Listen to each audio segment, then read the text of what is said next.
ইব্রাহিম আলাইহিস সালামের বয়স ৮৬ বছর। কত বছর? ৮৬ বছরের বৃদ্ধ, কিন্তু কোনো সন্তান হয় না।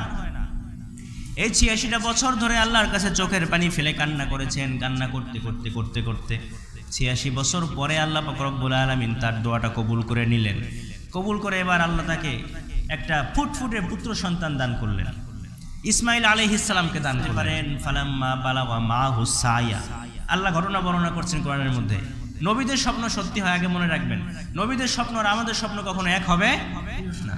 আমরা তো কত স্বপ্নই দেখি, কিন্তু নবীরাও স্বপ্ন দেখতেন। নবীদের স্বপ্ন ছিল ওহী। তাদের স্বপ্নে আল্লাহ যেটা দেখাতেন সেটাই আল্লাহর পক্ষ থেকে ওহী ছিল, স্পেশাল অর্ডার ছিল।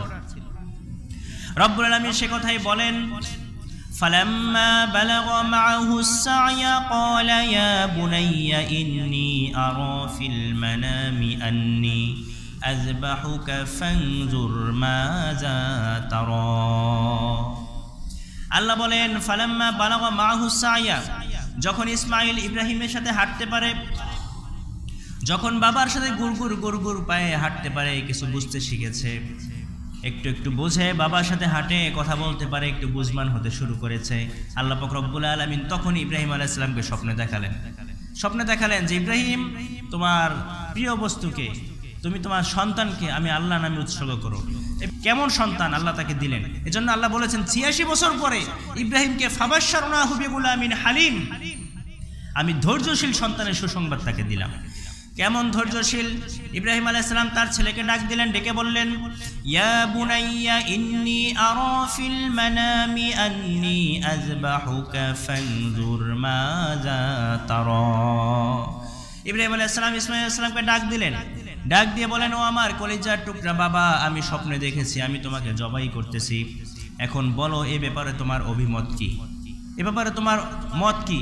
তোমার থেকে আমি পরামর্শ নিতেছি, এখন তুমি বলো কি করতে পারি আমি। ইসমাঈল আলাইহিস সালাম কেমন ছেলে ছিলেন? যখন ইব্রাহিম আলাইহিস সালাম প্রস্তাব দিলেন, ইসমাঈল আলাইহিস সালাম বললেন, বাবা আপনি আমাকে নিয়ে টেনশন করেন, আমাকে নিয়ে টেনশনের কারণ নাই, আপনি নিজেকে নিয়ে টেনশন করেন, আপনি নিজে ধৈর্য ধরতে পারবেন কিনা।